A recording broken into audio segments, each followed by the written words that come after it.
retrieval endoscopy in the practice.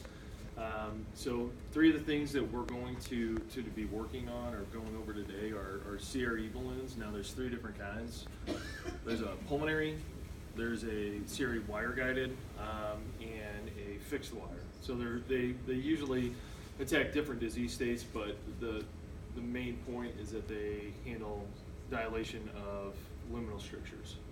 And then we'll go over an interject needle, which can be used in a lot of different ways, and then a rescue retrieval basket, which is really good for different disease states as well, like food boluses, retrieval of foreign bodies, retrieving polypectomy, or big polyps after you've taken them off in the colon, and different things like that. So, show of hands, has anybody worked with a lot of the GI products from Boston Scientific or any GI procedures whatsoever? Okay. What have you done so far? Like what kind of procedure? Dilation. We're at esophagus, okay.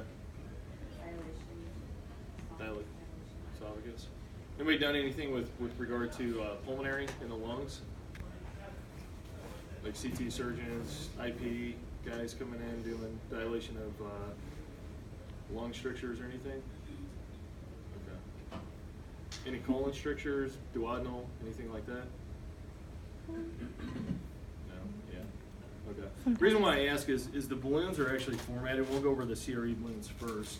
So the pulmonary balloon, first off, you'll notice that the delivery system and the working lengths vary in each of these pretty greatly because it's the disease state that they're going to treat.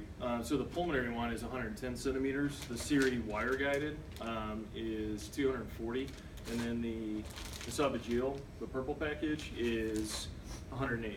Now each of the balloons also will come with a different length. The balloon sizes, there's 3 distinct sizes at 3 pressures because the rule of 3, which we didn't make up. We like to make up a lot of stuff at Boston Scientific, but the rule of 3 came up by physicians where you're not supposed to dilate a stricture more than 3 sizes in one setting. So they all go 6, 7, 8, 8, 9, 10, 10, 11, 12, 12, 13 and a half, 15, 15, 16 and a half, 18, and then 18, 19, 20. I would love to give you a good reason why it skips the half sizes, but I don't, so we'll just have to deal with that. The different lengths of the balloons obviously correspond to the different parts of the body that's dilating. So in the lungs, you're not going to have long lumens, kind of like you would in the colon or the esophagus, things like that. So these are going to be 3 centimeter in length. The wire-guided balloons, which can be indicated for esophageal strictures, but most likely they're going to be used in more of a colon or pylorus, or they can even be used in a biliary setting, are 5.5 centimeters. And then the fixed wire or the esophagus balloons are only indicated for esophageal strictures. Why would you think that a longer balloon is needed for just the esophagus? Anybody? So think about the esophagus, right? It's a straight shot. Usually the strictures are a little bit longer. Usually you're going to see them from the GE junction proximal up to about the mid-esophagus. Usually somewhere in that 3 to 4 to 5 centimeter range. So you need a longer balloon so you can get the center of the balloon, or as much of the center of the balloon in that center of the stricture to be able to dilate it, right? And there's a couple key features within each of these balloons that make it really important for the physicians. First of all, it's a PBAX material, so we did create that. It's a proprietary product. The balloon walls are actually a little bit thicker, so they're really, really strong. So when you dilate them, it's basically like a rock, because you want to be able to break that stricture up. The other thing is it's got rounded shoulders. A lot of balloons, which are made out of PET, which is just a lesser form of a balloon, have tapered shoulders, and the rounded shoulders actually allow the physicians, and raise your hand if you've ever seen a physician do that. They'll dilate the stricture, kind of clean the lens, and then they'll either pull the balloon back or they'll push the scope in and they can look through the balloon. And what that's called is balloon endoscopy. What that allows the physician to do is see that they're dilating the stricture and getting a blanching or whiting of that stricture. And then what they're looking for is a little bit of hema, not much, but a little bit of those red streaks or red dots. It lets you know that you're actually breaking that stricture up. It lets the physician know, hey, I can dilate a little bit more in each of those segments. Does that make sense? Okay. And the way that the balloons work is there's 3 distinct sizes, and we really hit on that because when you start out, for instance, if you had 12, 13 and a half, 15,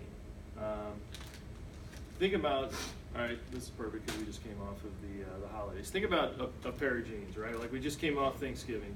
So if you usually wear size 32 jeans, and we had the Thanksgiving dinner, had our 32 jeans on, but you know we blew it up to a 30, 33. Christmas comes around. We had the same pair of jeans that were 33s. Now we blew them up to a 34. After the holiday, everybody gets on their New Year's resolution and they get back down to the 32. But the jeans that you had on that you went from a 32 to a 34 are still at that 34. So you can dilate from 12 to 15 with the balloon, but if you go back and try to dilate it to just 12, that size will not be as strong as that 15 because you are literally breaking through each size as you go up. So it's really important for a physician to start at that 12. If he has to dilate different parts of the stricture, so if it's really, really long and he only has a 5.5 centimeter, it's really important to start proximal with the one size, go down, dilate with that same size, come back and dilate with a bigger size, and then do that systematically so you don't do 12 to 15 up here and then try dilating this to 12 to 15 because that 12 down here initially will not be as strong. Does that make sense? All right, cool. So we'll walk through real quick the actual steps of dilating it. So we'll start with the purple package, right? So the fixed wire, the reason why I say it's fixed wire, it does not have an internal guide wire. The wire guided, or the silver packages, along with this, has a port for a wire. So you can actually put it over a guide wire. Now the silver package has a preloaded guide wire. And the reason why this is be important is if you have to do more of a pyloric or colonic stricture where you can't get the scope past, but usually there's a lot of twist and turn, so you don't want to straighten that proximal or distal part of the lumen out, and you don't want to cause perforation. With the esophagus, it's usually pretty straight, so if you can get it through and feel like you're into the stomach, then there's not much risk of getting it into a corner of a lumen and then straightening it out and perforation. But what the balloon would do is you would just put the balloon up to the lumen or the stricture, push the guide wire past it, and you can see it's a real floppy tip, but it has some stiffness to it. Insert the balloon into the stricture and then start the dilation process, okay? But we will use the fixed wire just for these purposes.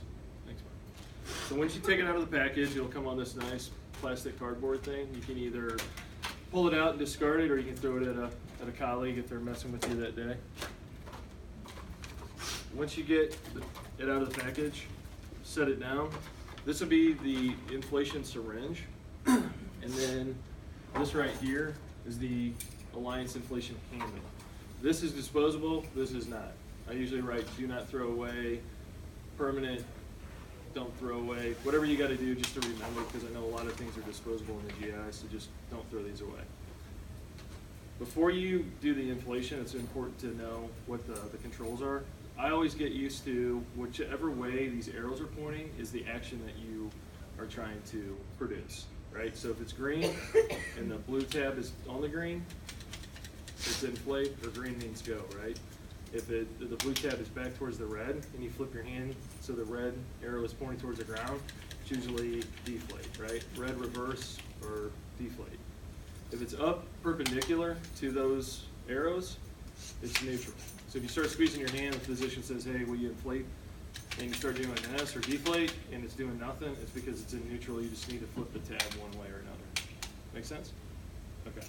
So the Alliance handle. Use this package, you just want to open it up, take the syringe out, take some of your sterile water and just fill this canister up, or this tray up directly, because you'll use this to fill the syringe up. Now, the good thing is, and I know anybody's worked with Mike knows he's a really intelligent guy. Unfortunately, Boston Scientific has to make some products mat-proof so I don't screw them up. So you think, where do we fill to? So it has a fill line at the 35 mils. Just put it directly into the tray. Pull it back until it hits that. If there's a few bubbles in there, don't worry about it. We're going to walk through a process to get through those before you hand it to the physician. You have the syringe filled. Make sure that this is in neutral. With these tabs, these front tabs right here, slide those just into this, so it's kind of at an angle. Push this back piece up, snap it down, then you're good to go. Now if this piece has a handle or a locking device on there, it's going to take a little bit of force. Don't worry, you're not going to break it. Snap it on there if you can. And then now you're ready to go.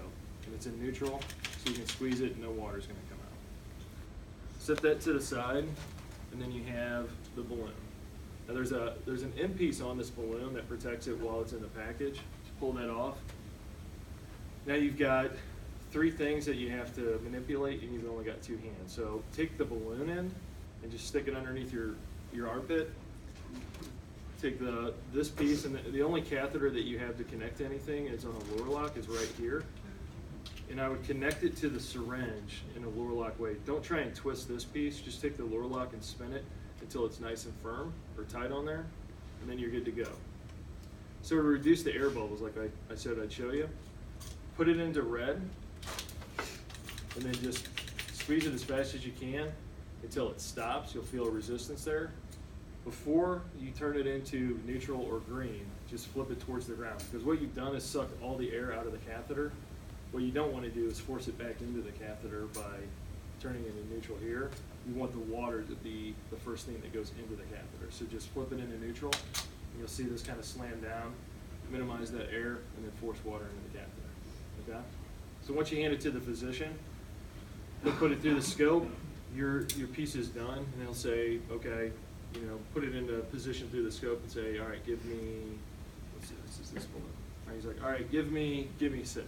Well, he's talking about the diameter. What you're worried about is actually the ATM pressure, because you can't see, obviously, from where you're at, how big that balloon is.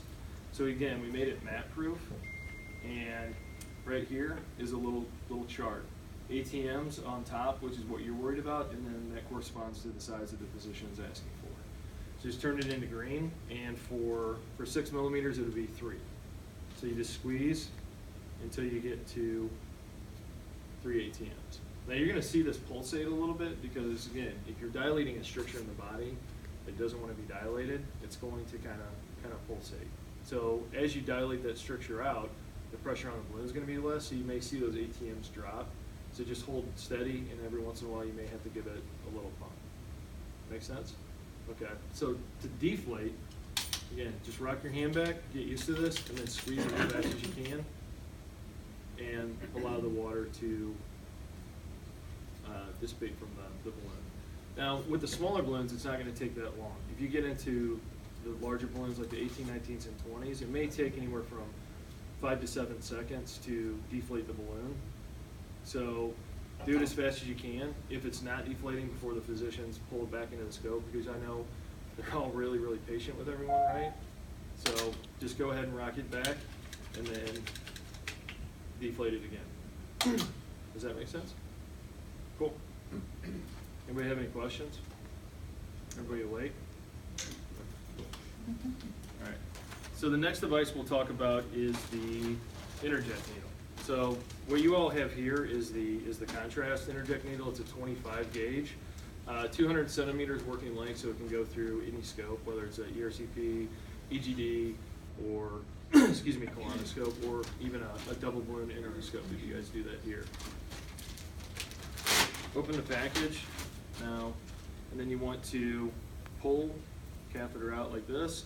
This is a contrast catheter, so you're not going to actually see any kind of fluid going through it. So if you're doing an endoscopic marking for possibly like a tumor in the colon, if you're doing lifting agents for like an EMR with polypectomy, you're not going to see the contrast or the injection fluid come out of this. What you will have is there's a little tab right here on where the lower lock connects. Take that off. And then to just insert the needle or get it out of the sheath, you just push this in and out. Connect the syringe with whatever you have, again, ink, saline, epi, right here. Lower lock it, and then on the catheter itself, this piece that I'm pushing in and out, there's 2 arrows pointing towards the ground. On this piece right here, the handle, there's 2 arrows that are perpendicular. What this does is if you have the needle out and you want it locked, because a lot of times the mucosa will be kind of tough, so if you push it in and you're not holding it, the needle could retract as you push it into the mucosa. You just want to do a quarter turn, and it'll actually lock that into place.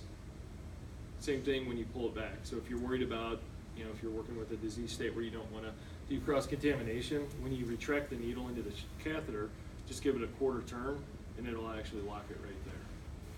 Make sense? Okay. If you get into a situation where you continuously use injection needles, it's really, really challenging to inject through it. You maybe want to look at getting a larger gauge needle, so like a 23. Just keep that in mind. Okay?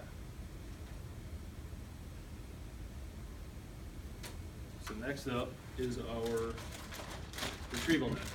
So we talked about different disease states that you would use this for. So foreign bodies, you get that patient who just loves to eat batteries and drywall. Yeah, everybody's seen those? Yeah. Really large polypectomy. So if you're taking out those 2-3 centimeter polyps that you can't suck through the scope into like a polyp trap, these are really good for it. And then foreign bodies like food boluses and what we talked about earlier. So this one's pretty easy to manipulate. It's a 30 millimeter retrieval basket, just like a snare. Anybody done snare polypectomy before? Yeah, it's pretty easy. So to open the basket, you open your hand. To close the basket, you close your hand. Just make sure you put your thumb in this top ring, your index and middle finger in these rings, and then just, again, open your hand to open the device, close your hand to close the device.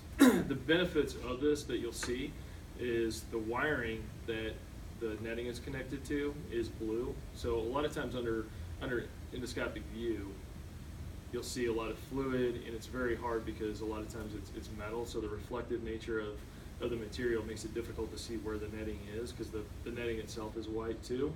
So this blue will give you a good outline and let you know where the net is open to.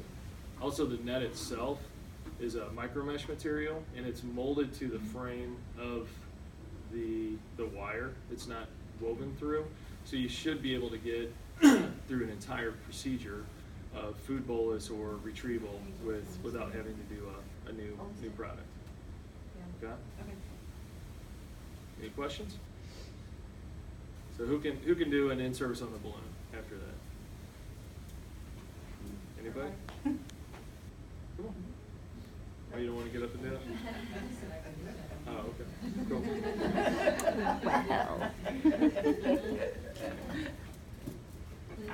So that's all I've got. I really appreciate your time. Hopefully I'll see you guys a lot more working with some of the surgeons. Anybody work with Dr. Wheeler? Yeah, I worked with him at DePaul for a long time, so he's a good guy. I know he uses a ton of balloons. Does he still? Okay. Does he use anybody done any esophageal stents with him? He used to do those quite a bit after the bariatrics procedures. Okay, cool. And if you need information on that, I'm more than happy to come back and work with you guys for that. Cool. All right. Thank you so much. Appreciate you.